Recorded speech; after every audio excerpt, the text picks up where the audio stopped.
I had an awareness that people around me thought I was not smart or intelligent at all, that it was by luck. I think even in primary school, where people were like, I was copying their test, and I'm like, hey, if you only knew, I can't even see what you wrote.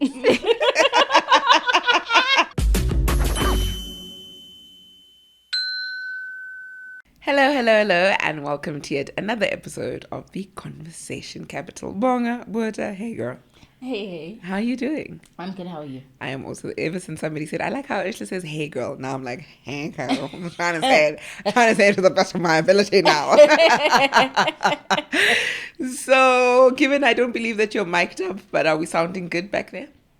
Awesome, thank you. So, recently I was at a park run. And I met a good family friend of ours, my friend's mom, and we're doing it with my mom and her, and we're having a blast. And she explains, she's a school teacher, and she explains how she enjoys the conversation. I'm like, oh Ma, thank you so much for the support. And then she says the dyslexia episode with Justice Mukeli is one that, she's like, I share your episodes, but that one I shared far and wide, just to speak on how teachers in and of themselves can be so damaging to these kids. Remember how Justice, if you guys haven't seen it, it's in previous episodes, she speaks of how, Justice rather speaks of how he was bullied by teachers and whatever because of his struggles with dyslexia. And she's not the first person to really make me realize that the dyslexia episode was so necessary for so many people, and so many people were liberated through it.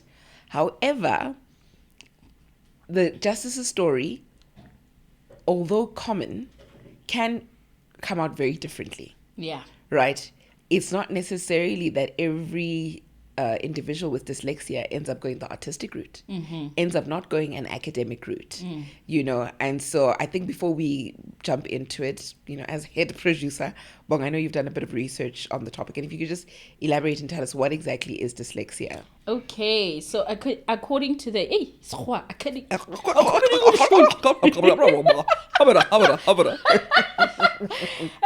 according to the Yale Center for Creativity and Dyslexia, reading is complex. It requires our brains to connect letters to sounds, to put those sounds in the right order, and to pull the words together into sentences and paragraphs we can read and comprehend. People with dyslexia have trouble matching the letters they see on the page with the sounds those letters and combinations of letters make. And when they have trouble with that step, all other steps are harder.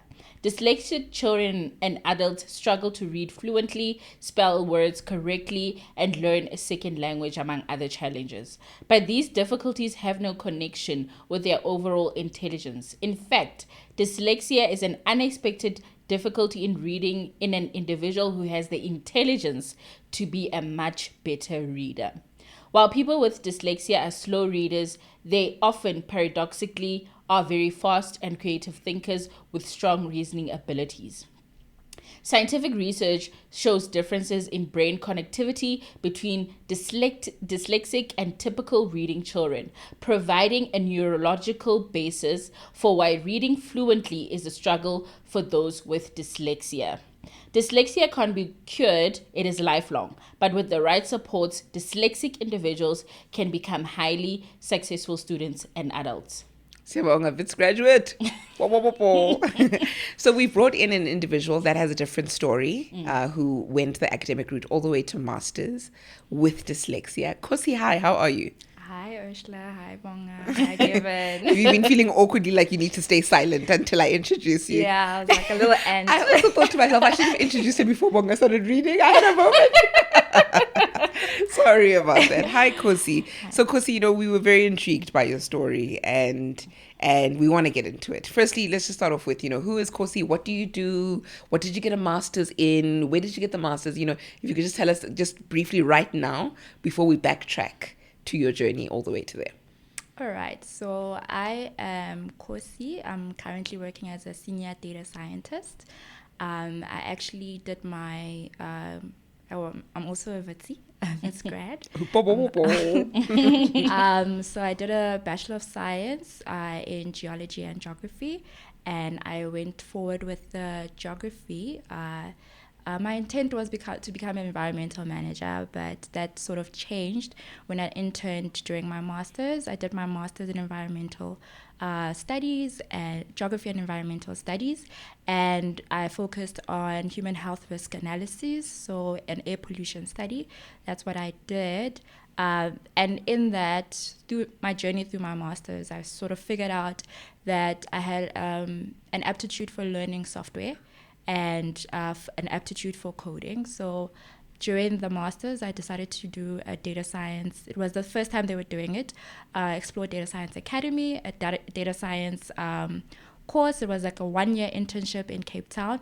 So I left Joburg to go to Cape Town. I did the internship, and that's where my journey into data science started. Yeah. But even with that, it taught me a lot about my learning disability. And also, fortunately, I didn't have to focus on writing a lot because it played on my strengths, communication, and also like figuring out patterns. So I enjoy that. And sometimes I make the joke that I wish I learned how to code before I learned English. Because fundamentally what coding is what language is. But at least with coding, the software tells you if there's a problem or an error, but you kind of also like define your words when you create variables, which are like words, and then like functions, which are like paragraphs, and then classes, which are like a chapter, and then a whole software or an app, which is like the book. So for me, I correlate that. But I'm fortunate that I found my strength within the data science field. And yeah, I'm grateful for this course because it's sort of like changed my life. Yeah. Sure. Right.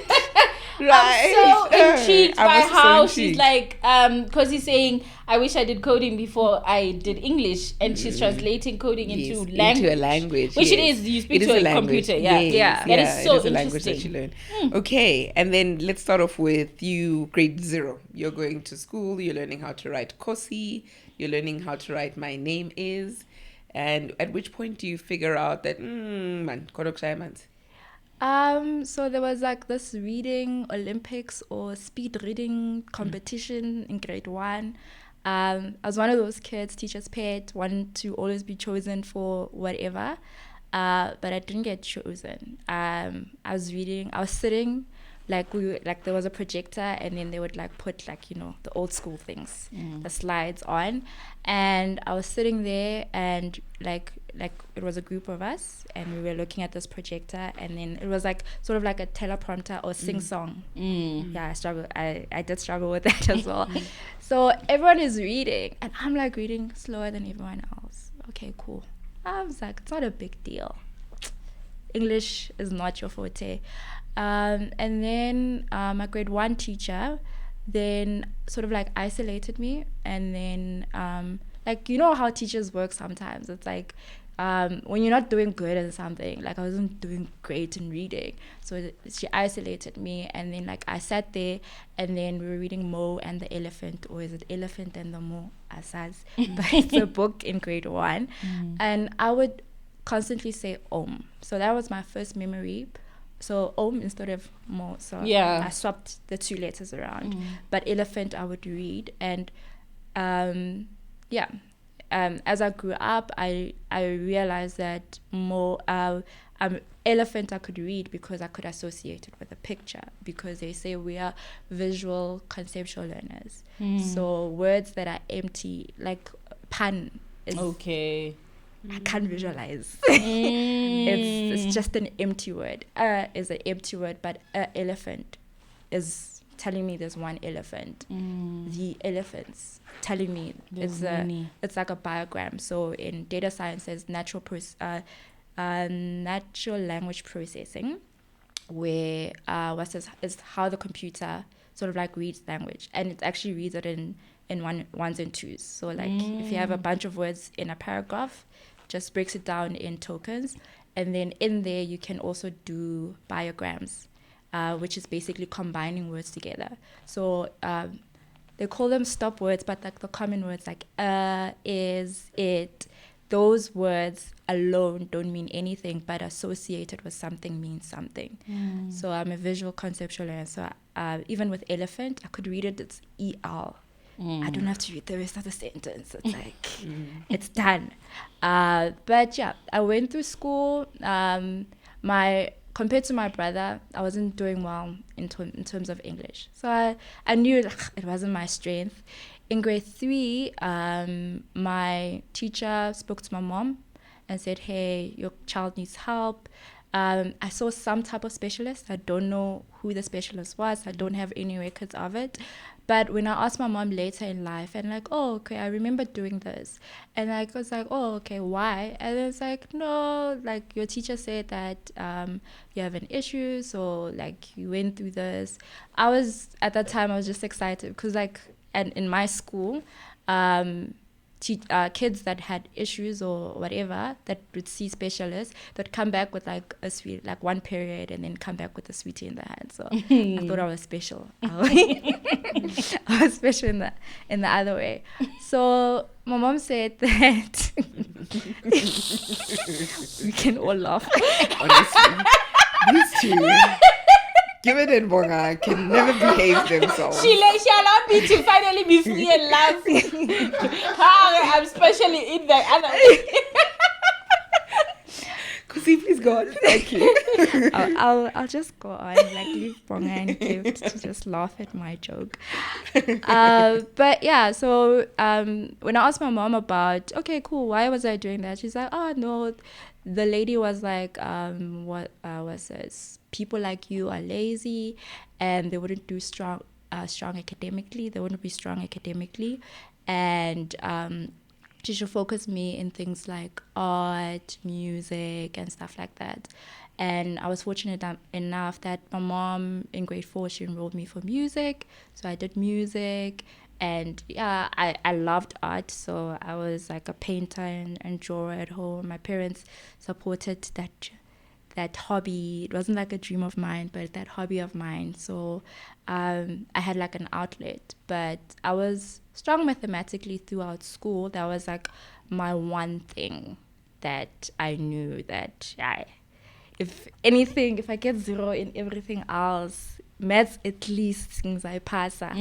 So that was like my home, and yeah, I just found refuge in mathematics. But I loved school as well. Like I was a teacher's pet, so anyone who went to school with me will know that yeah, I was a teacher's pet. Maybe because socially I wasn't popular, but yeah. So in school, teachers would be like, like write slower, you should read more, and like spelling and stuff wasn't that great. But I had Sorry to interject you there, but it's always such a reminder how our teachers, I don't think, are so well equipped. Yeah, with learning disabilities. It's a pity, Hori, when the interest should come like at a postgrad level. Like you only get people who specialize. Yes. But at the basic level, I don't know, Vela, is it the varsity's failure or do the varsities equip, and then along the way teachers, because they don't come across the cases a lot, Often they lose that skill. Like or at which point, the question is, are you guys learning about learning disabilities? Are you learning how to equip children?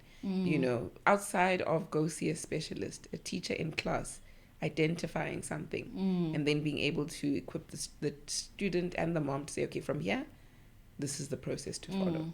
Yeah, sorry, please continue. Yeah, but I commend my grade 3 teacher for actually saying something, because I went to grade 1, grade 2. Only in grade 3 someone said something. So that was also helpful, because as I was going through these challenges through school, even my handwriting was like an issue, and not necessarily to be taken, but like it was like oscillatory. It's like it's big, small, and whatever. But I commend her for saying something, because that was the one person out of my whole schooling career, and also someone in varsity, that said something. But as I was going through school, so like I went through primary school, I was always like top something. At least I made it. Top 20, top 10, made it sometimes, got a maths award. So I would get like prize givings kind of thing. I think like almost not every year, but I think there were a few years I didn't get anything for prize giving, but I would get like certificates and whatever. So I was like reassured that I'm not really dumb. Maybe I have a challenge here, but I'm not like completely stupid. So yeah, I think a lot of kids struggle with that sort of idea that they're stupid because they can't read. And it's like your brain just processes languages differently. I always say that I'm like there's people who appreciate art and then they can't draw. Stick figure ish. It's horrendous. But even with me, I'm an appreciator of language. I love languages when I hear them, when I hear other people speak. But it's very challenging for me to learn new languages.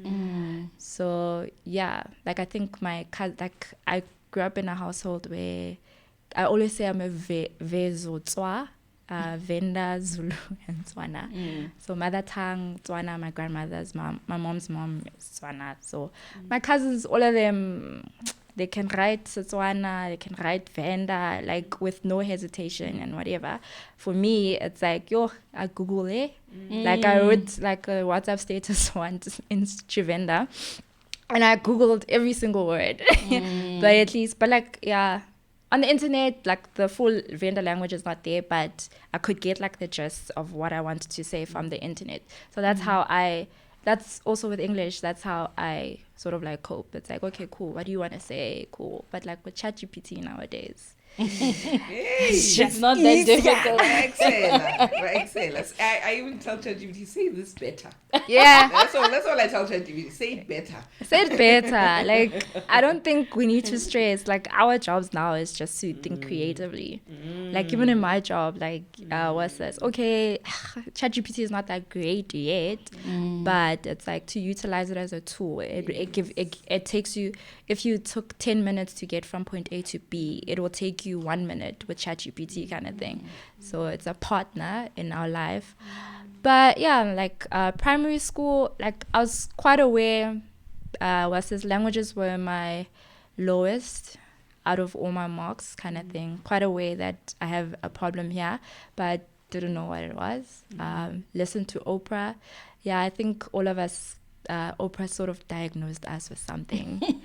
Like you watch Oprah. Shout out to media.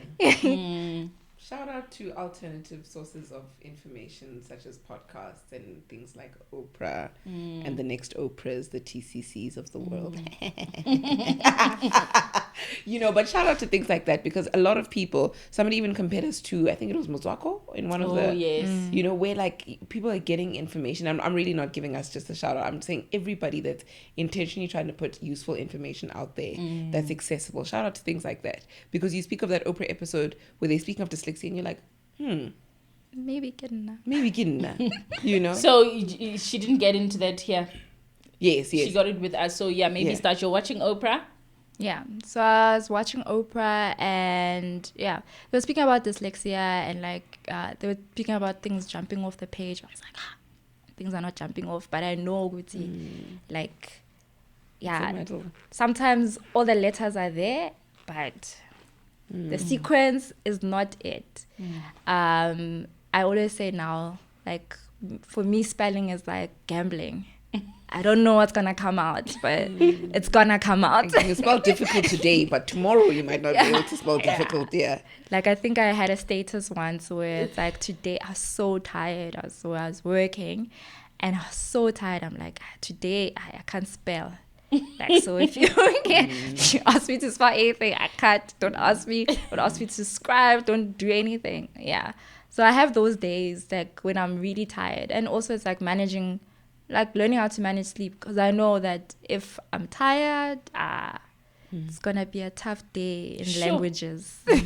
So I have that awareness. I don't know if it's like part of the bigger condition, if it's a symptom or whatever, but I have the awareness that when I'm tired, don't write. It's worse kind of thing. And also like sort of like comprehension as well becomes more difficult as well, and also when I'm stressed. But after primary school, I was in primary school in Northwest. So for high school, I came to Gauteng. So for the two schools I applied to, we had to write entry exams. The one school was like an art school. So all I had to do, like when I was younger, I was painting and stuff, and drawing and whatsoever. So that sort of like tapped into my strengths. So I was like waiting to just go do that exam kind of thing. But the second one, the school I actually went to, it was more like a English test. So when they said English test, I was super stressed. I took a taxi from Northwest to this side. My dad picked me up from the taxi stop and took me to the school. I was panicked. I think I cried before going to write, but I was just like, whatever happens, happens. So what I had heard is that they use that test to place people in classes. I think for me, having had my awareness, is that I'm going to be put in the dumb class. And I know that's it's politically incorrect. No, but that's the language you had at that time. You didn't know better. So it's like I was gonna be put in the damn class. I'm like, oh god damn. And I don't know, like I thought the worst of it. It's like my whole schooling career is like down the drain with this one test. And I did the test, I got accepted. I wasn't in the top classes. So, like you kind of figure, like, him in every school, that this class and this class are the top students, this class and this class are like, so like with those hims and also like with like throughout school, it's like, okay, cool, I'm not in the top class, but it doesn't matter. Even not being in there, I made it to the top 10 once. It was the worst experience of my life. Why? Making it to the top 10? Yeah, it was. So I think I had smart friends. So everyone else, there was talks that I was piggybacking on a certain friend. Sure. So because you're in the other class, it doesn't make sense. It doesn't make sense. So it's like, she's piggyback, she's not that smart. And like, people would test you kind of thing, and it's like just like, oh, okay, cool, what's this and this? Like people around me would always test me kind of thing. And I had an awareness that people around me thought I was not smart or intelligent at all, that it was by luck. I think even in primary school, where people were like, I was copying their test, and I'm like, hey, if you only knew, I can't even see what you wrote.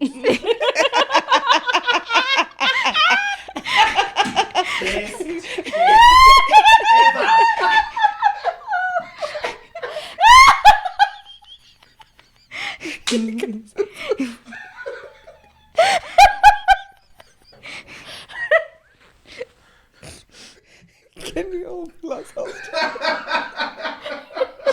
Yeah, Kosi. I can't see what. Okay, we're back. And we're back. So with that, I was very much one of those, I was in the National Geographics kind of thing, and the world were like my elephants and whatever. So I was very observant of like systems, people, and how I was treated in the world. So yeah, like someone said to me, you didn't make it kind of thing. I think there was 2 incidents in primary school and high school. It's like, you're not that smart. And I was like, yo, okay. How? Okay, it's okay. It's okay, I'm not that smart. But I was like, this top 10 thing and accolades, for me, they're not important. But you were making it into top 10. I made it, I made it to top 10, but like I was in the top 20, just like, not in, but just like lingering just before that. Girl. Yeah. So like, for me, to a certain extent, I did it on purpose, not to ever make it back in the top 10. Because it hurts. Because it hurts. It wasn't worth it. I wasn't the smart one. I was riding a coat tail. But yeah, I think it's just like when I think about it now, it's like maybe it's just things that emanate from jealousy, those talks kind of thing. But Absolutely. yeah, but I don't know. But those were talks that I heard from fellow peoples. But yeah, throughout school, yeah, I struggled. Like, even studying till this day, I don't have a study method. All those YouTubes I've watched where it's like, this is how you can study. It's just like, it doesn't work. It doesn't work for me. Note taking was a struggle for me. I think, but even like with comprehension. So with comprehension tests, everyone did this. So there was 1 year, our Afrikaans teacher was like, yeah, I want to see if they actually comprehend Afrikaans. So, everyone is like, the first thingy, what's this? The answers to the questions are like the sequence of the questions. So like if it's like question 1, you'll find in question 1, you look for a word and then thingy. Yes. So after that exam, I was like, I failed it. But like everyone at school was like, oh, it was so difficult. She mixed it up. You couldn't find the answers. Like the first question's answer was in the first paragraph. I'm like, everyone does that. Okay, cool. I'm not like the only one. It's not a trick that I'm doing. Also, like there's instances in accounting where comprehension was a struggle for me because I have to reread and read it, and then there's words that I'm like, I can't see this word. So like even words that are new to me, I'll just skip over them, then figure out, then make up. Apparently, we also make up things as dyslexic. So yeah, and just like make up the full context after that.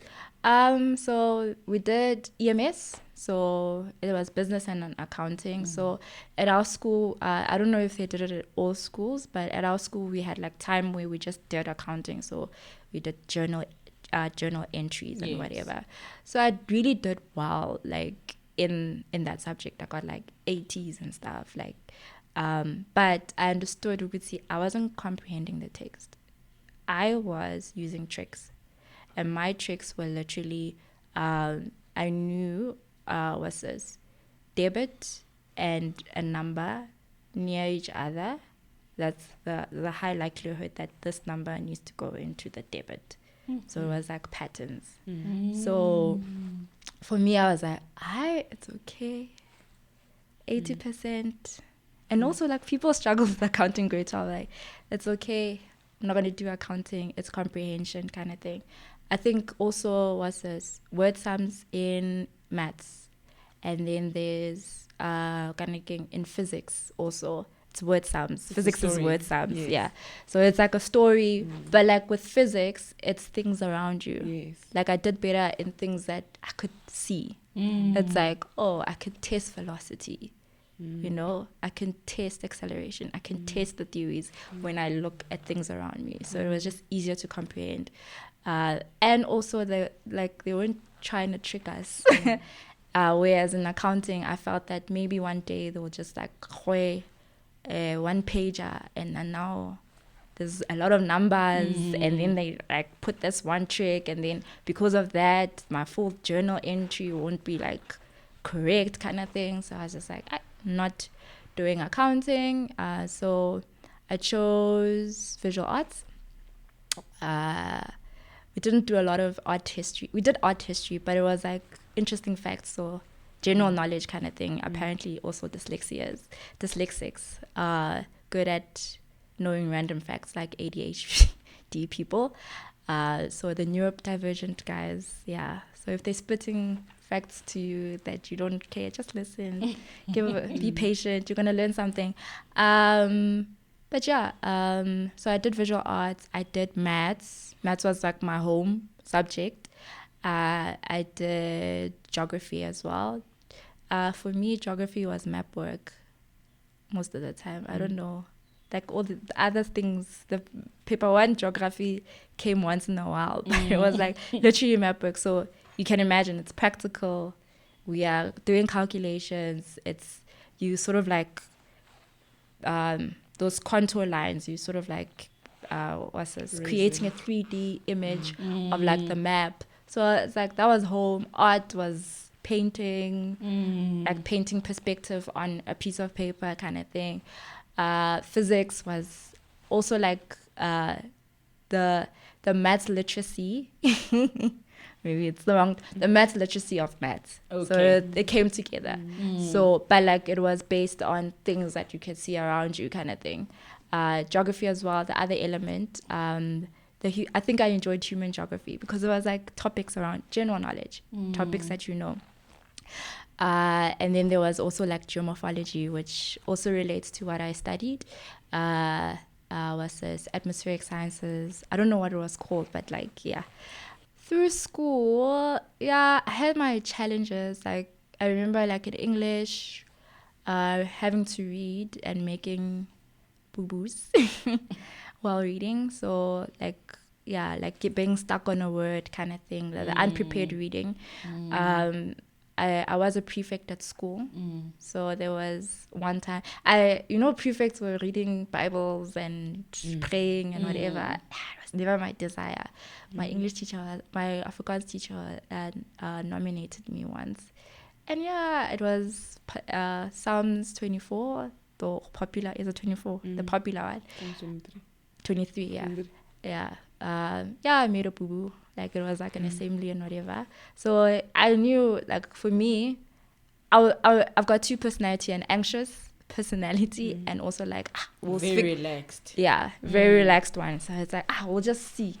So I think throughout my life, I'll always start with the anxious person and then like we'll see. So in varsity, I studied geology and geography. I ran away because I wanted to be an environmental manager. They were like, you can do life science or life science and geography or life science and it's a BSc and geology. So I was like, life science. I didn't do life science in school because there were words that were long that I couldn't spell, that I couldn't read. So I'm not doing that. But lo and behold, geology is very, very similar in that in the terms of labeling and things. Stalactite. Yeah. So like geology. I went through school. No one said anything. No teacher said anything. I think in third year I had we had like field work and a report that we had to write after the field work. So the feedback that I got, like when I looked at the paper, like my marks were T-pegs. When I look at the paper, they knocked me 10%. I'm like, okay. And then like there was a note, you need help with your writing, or you need help, or something along those lines. So I was like, okay, cool. I know I've got this problem. Maybe I should just go. There was the Writing Center at Wits that said that they help with if you have English problems. So it was a commonality that people said that engineers are not very good in language kind of thing. So it's like, okay, cool. Let me go there. I went there and I didn't have like a full text, but what they were discussing were like construction of the structure. How to write an essay. So it's like, imagine like in the app world, like they were teaching you how to design the app, like in conceptually. They was teaching you how to conceptualize and not teaching you how to code, to actually execute the code, the app. So I just felt that way. So it wasn't helpful for me. So I was just like, okay, so cool. like this is an introduction. Yeah. Then you enter into the body of the text and you're like, I can't read the words. Yeah. I want help with the grammar and the spelling. So yeah, I was just like, this is not helpful. But also pressure, school.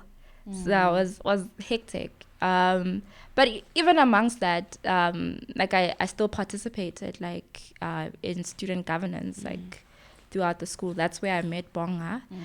SRC.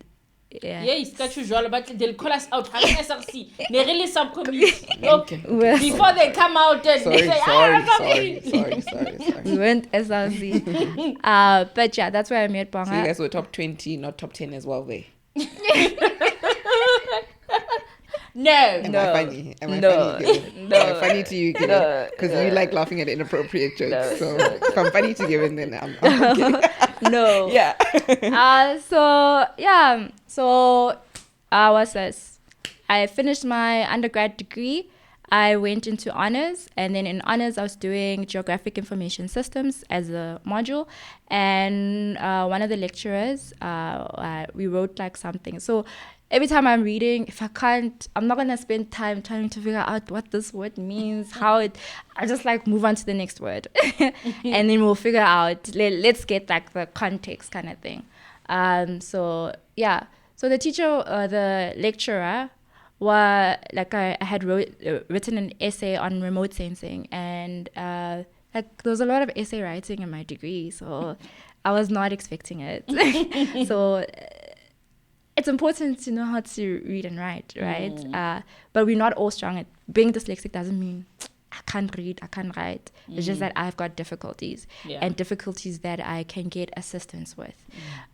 So the lecturer, after writing the essay, submitted it. The lecturer called me in, and it's like, I've noticed that your spoken language is different from your written language, and I think you have what my sister has.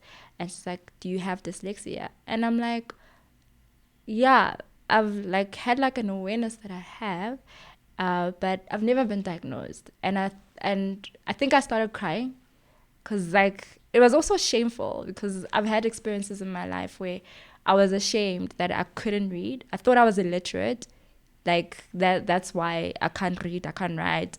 Or like some people would say it's a shamed thing, you know. Yeah, your whole story is just like, and I know it's the story of many. Yeah. It's a story of many people are listening, many people are relating. So I was just like, like I was just crying, and the lecturer was like, oh no, you can go to the disability unit, they can assist you. I was like, disability unit?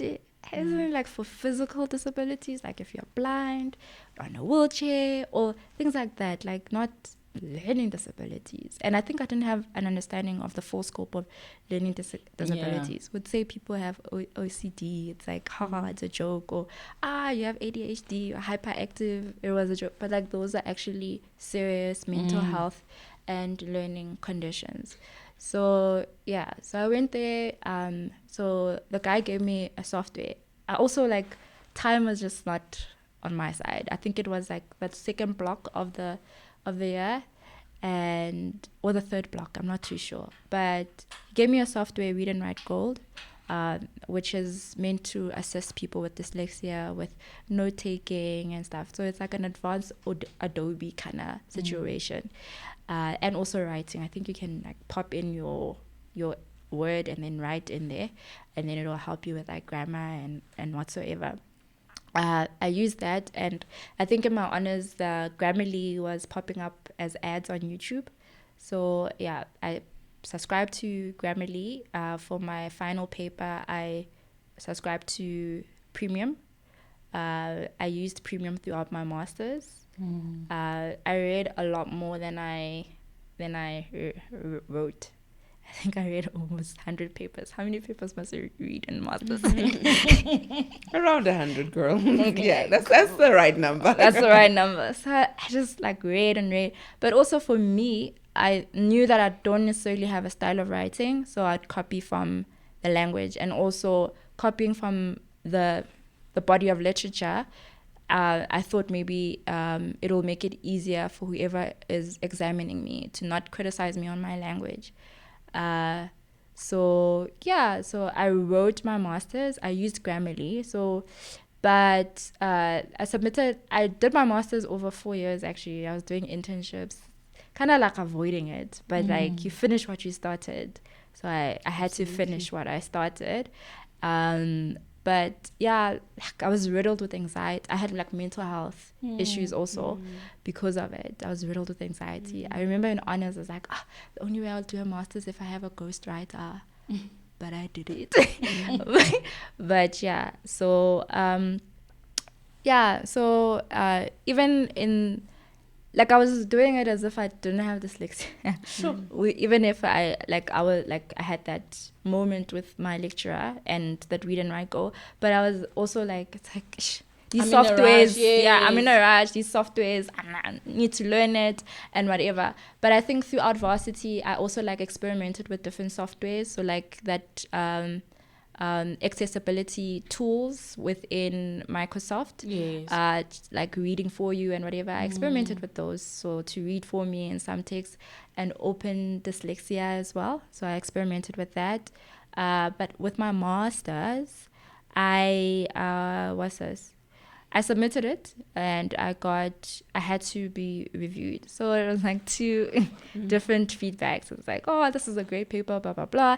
And then it was like grammar, spelling. It wasn't like a hard knock for me. It's like, okay, cool.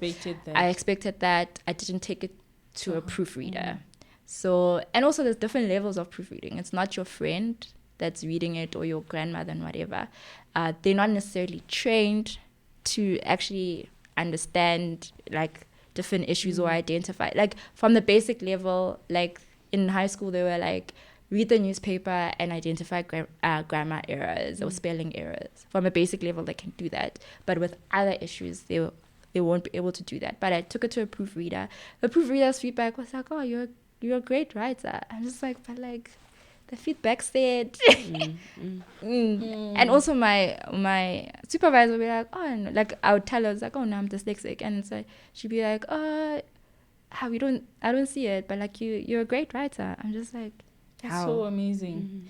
I cannot believe you went through most of your schooling without any diagnosis, of course, other than but even to think, you didn't go somewhere, sit down with someone and say, okay, this is how you're going to learn. I think that's why it's definitely also spectrum. The severities are different. Yeah. But I think there are so many people like, sliding under the radar, especially because mathematics is so valued. Yeah. And then you get that confidence from maths that you're intelligent.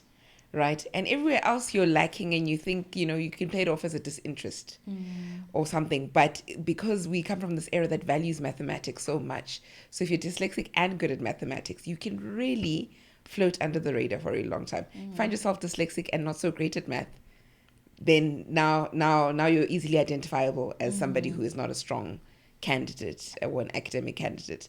So yeah, just listening to your story, I'm just like, wow, these things can come in so many different forms, and we need to constantly be aware. And I just love the era that we're in. I love this era of like learning these things. Yeah.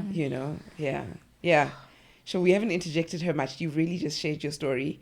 You get all the way to the end of masters, and right now, are you undergoing any sort of like, are you under treatment? Or is it treatment? What would the word be? No, there's no treatment. It's like lifelong. So like I think it would be coping mechanisms then. Yeah, it's coping mechanisms. So, but also I've developed my own coping mechanism. And you've gotten so far, like.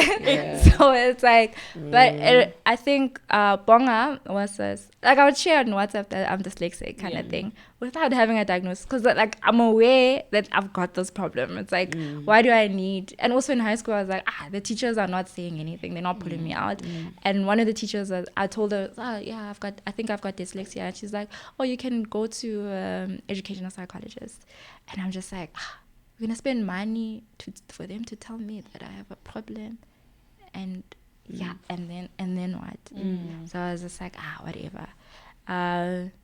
But I think for me, after you asked me to be on the show, I was like, hey, maybe I should just get tested. I also spoke to my therapist, and she's like, and then she gave me a recommendation. I think it's also hard to get. So at Wits Disability Unit, they didn't?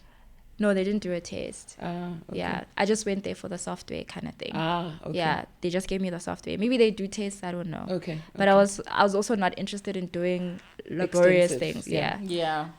But I think for me, like just knowing that, okay, cool, it's confirmed, you have an issue.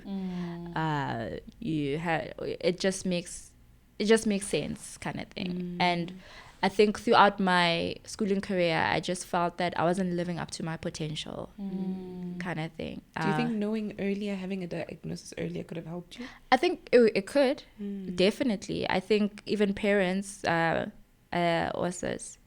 don't, like with any learning condition, don't be like, it's not my child is not dumb. Don't use that language, because it's not being dumb. Because you could find that child, will be the next, I don't know, bridge Data designer, scientist. data scientist, Richard Branson, he's dyslexic. Yes, he is. Einstein, they said he was dyslexic. There's many artists, there's many examples. I think the guy who painted Mona Lisa was also like my idol throughout varsity, because they say that he also had evidence, like shows evidence, but like you can't say, like only after his death and from his writing they say that. So it's kind of like you can't really take it seriously, but it's like there's It's a actually theory. prominent examples over there. They say, the stats say, I don't know, it's maybe overinflated. Sorry, the statistician coming out.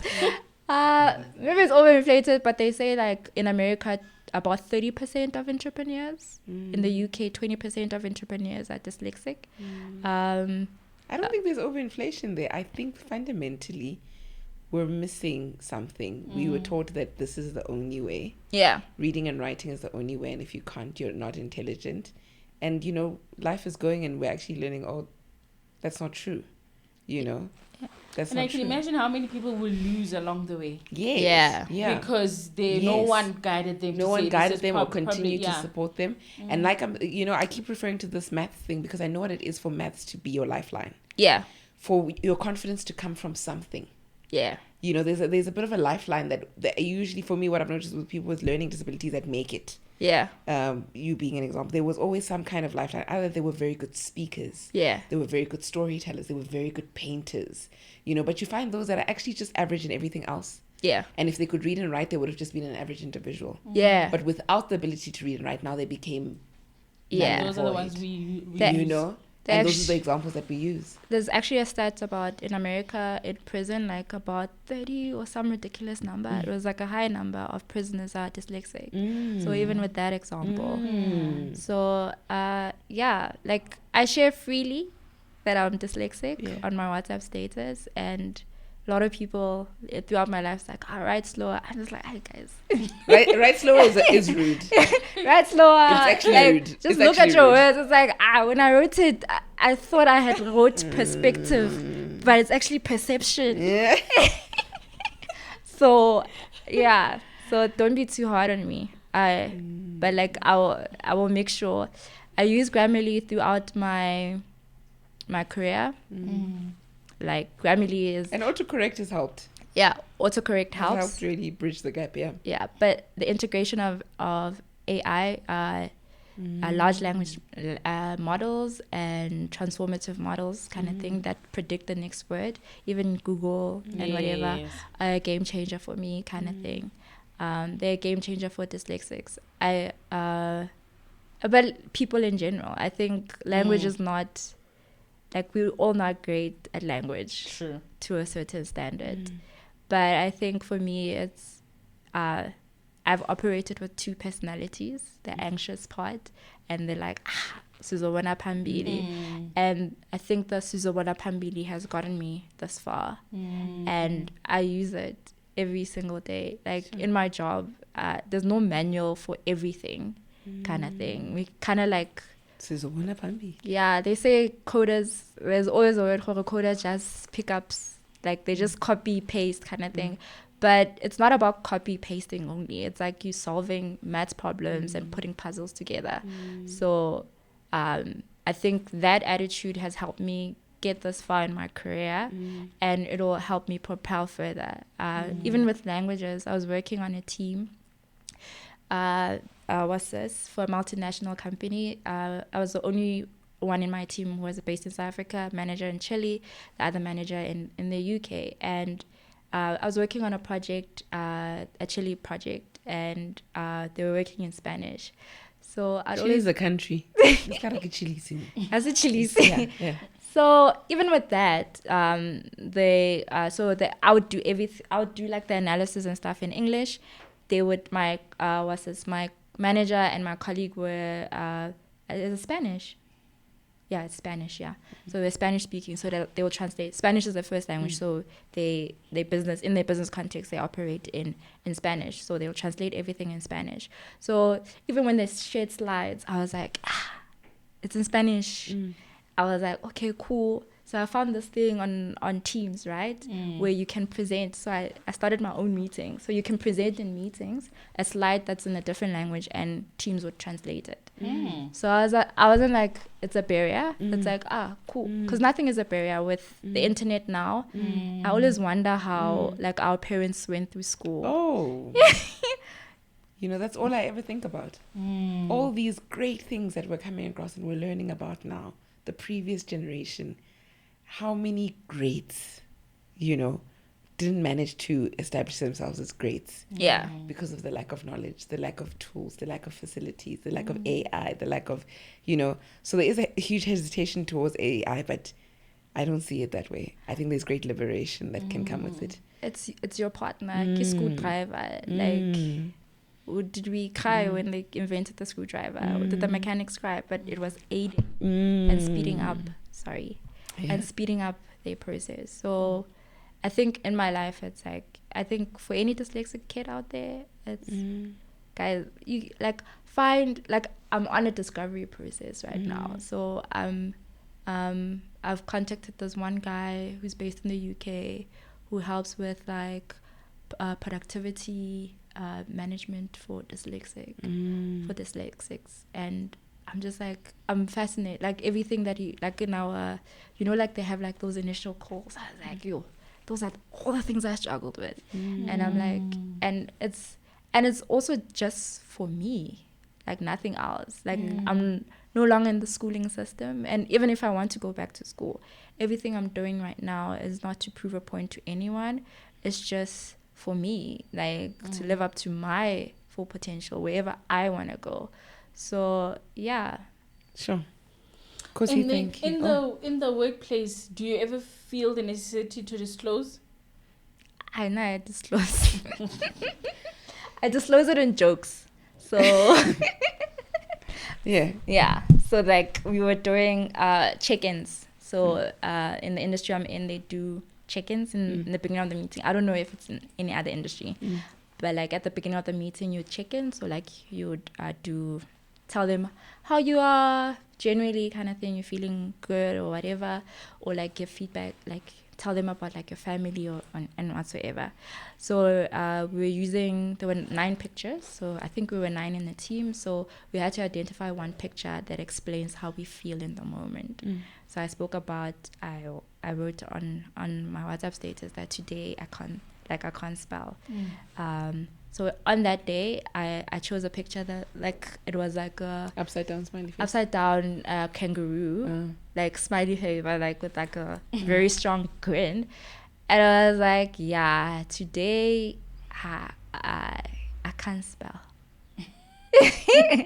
Today I can't spell. Like, so don't ask me to spell. Don't ask me to write anything. Like, it's a very tough spelling day for me. And I was like, I'm dyslexic. And I was like, oh, okay, cool. But it wasn't like, oh, shame kind of thing. I think also I was working with the international team, so they were very much, oh, okay, cool. But my manager was like, oh, that's why you can't spell my name correctly. Given laughing, but like in another meeting. Given laughing today is really a problem for the whole day. So it was a Spanish name. Yeah. So like even with names I struggle. Like Javier. My friends must know this. I don't know how to spell nor pronounce your surnames. So forgive me. Even remembering them can be like it's like, oh, you change. Like I wouldn't even notice if you change. I know your name. That's the most important thing. I'm just joking. People's names are important, but I do struggle with that as well. Absolutely. So can you please have her back? This one. Given takes nothing seriously. Kosi, thank you so much. Like I said, you know, there are many times where people listen to the episode, they're like, oh, I needed to hear this, and I feel like that's me today. Oh, I needed to hear this story. Beautiful story. And like I said, it's something that many people can relate to. And so thank you so much for your vulnerability. Thank you so much for your time. Thank you so much for your jokes. I'm quite sure Given appreciated them. Many people at home appreciated them. Yes. I just want to say one thing. I think was this, there are people who are pretty judgmental when it comes to people's writing. So it's also to know who to disclose to. I didn't say this in the first meeting. I didn't say this in the second meeting. I was like 3 or 4 months with the team, or even 5 before I said anything, because unfortunately people use it as a point of judgment of your intelligence. They don't have access to your psychometric assessments. They don't. So I think also apply caution. It's like the same with any mental condition or learning disorder. You do your work. No one else has to know. Only if it's more like, for me, I remember a button. I was developing an app and cancel. I spelled it wrong. I didn't even know the L and the E were not in the right places. But I told my colleague that I actually don't know. She's like, oh no, there's a spelling error. I'm like, okay, cool. Just tell me where. And then she told me where, and it's like, oh, I think you spelled cancel incorrectly. So even with that, like if on days I can't spell, Google and that audio, like with Google you can use like voice search, so like just pronouncing kind of thing. Oh yes. And like getting the word. So I use those tools, but yeah, just be careful who you disclose to, because not everyone is and they can think of it they as can weaponize it against you. Yes. And just because you're dyslexic like me, you don't need a ghostwriter. Maybe you need a proofreader after you've written, but you can conceptualize, you can do science, you can do things. It's not the end of the world. Writing is fundamental to your success, but it doesn't mean that you can't learn it. And equip yourself. Equip yourself, but also use the people around you, those who can help, and those are willing to help will help.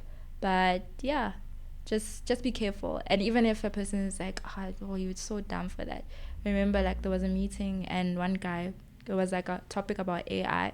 One guy was like, school children are using AI to write and it's not that great. If you can't write, even using Grammarly, and if you can't write.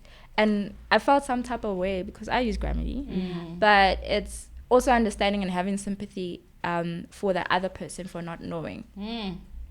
Because that's very big of you. You're very gracious. Very big of you, very gracious. But a lot of people don't know. They could have had family that suffered from it, and they're not willing to say that I'm dyslexic, or I have my child is dyslexic. And it's okay. It's not the end of the world. Like, neurodivergency is not the end of the world. It's just a different way. So there's people who are neurotypical and neurodivergent. Neurodivergency, which is dyslexia, ADHD, autism, like celebrating, I don't know, when is but autism and all of those are all neurodivergency. And everyone has their place in the world. And through school, I think, do your best to find out what your strengths are. Now I talk and I've been talking. I really liked your ending, because that was my motivation for bringing you here. Just showing that a learning disability doesn't mean you cannot be an academic. I mean, you got up to the master's level. So that's really what I want people who are watching today, and parents that are watching today, to just take away from this episode. And Given definitely wants us to share what he's popped on the screen there, just around the numbers that you had of inmates with dyslexia. So we're looking at 47% in one study of inmates having dyslexia, 49% in another study, and then the last one in Huntsville, Texas, the state prison, where they were functionally illiterate, and it was 80% of the inmates there had dyslexia. So the numbers are wild. Given is just showing us that the numbers are actually wild, and these are people that just, maybe with a bit of support, with a bit of awareness, they could have been redirected. And quality TVET, guys. TVET college. We don't have to all go to VET. There's TUT. But yeah, in life, it's about finding. I don't think I've found like my ikigai. but it's the journey on learning about your weaknesses, your strengths, and how you can partner with others to sort of patch your To weaknesses. find your ikigai. Yeah. And then find your ikigai. I think life is a journey. Sure. And don't say your child is dumb, because they think different. Yeah. Yeah. And if you notice stuff, seek knowledge. Yeah. The internet has a wealth of knowledge. Of course, you have to be very discerning about the information you take from the internet. But there's public hospitals where you can find particular professionals who can assist you through something. And the earlier you intervene, the better. Yeah. The earlier you Guys, intervene, the better. I love you guys, but I'm going to have to call it. I've been trying to end this episode for a while. And our next guest is waiting for us. No. Thank you. One more thing. Is it? Yes, tell us. Just one more thing. So I attended like a workshop called the Wholeness Course at church. This lady, she's a dyslexic pastor, so she had a similar story. I think that Bonga has been asking me, I'm like, being a brand ambassador for this. But it's like just telling my story. And she boldly told the story. She's got like 4 books, I think, out, and she's dyslexic. Her child is dyslexic and had remedial English lessons, and now he's like top of his math class. So he has moved out of the remedial classes into mainstream, and now he's top of the class. So your child could have that story or not, because we all have different talents, but focus on your child's abilities. Be aware, and try to step in and help. There's no excuses. And if you know somebody who's raising a kid, even if they have dyslexia or not, send this episode out there, share this. Let people have the knowledge, let people have the knowledge. Thank you, Kosi. I know you said several times you don't want to be an ambassador, but you will, you allowed yourself to be vulnerable enough just to come share your story. Just share your story. Sometimes we often say we're not looking for, we want people that are on the ground. We could easily have a psychologist here who's explaining, all these Google facts about dyslexia. But we want somebody on the ground who just shares their story. Life experience. A real life experience. And so we're really grateful. Thank you. And also you too at home, I'm sure you're quite grateful. Please share your love with Kosi in the comments, and also your story. Tell us your story with either dyslexia or any other learning disability. Don't forget to like, share. If you haven't subscribed, you do not understand how it helps the channel immensely. So please make sure you take a moment to subscribe. For now though, goodbye and God bless.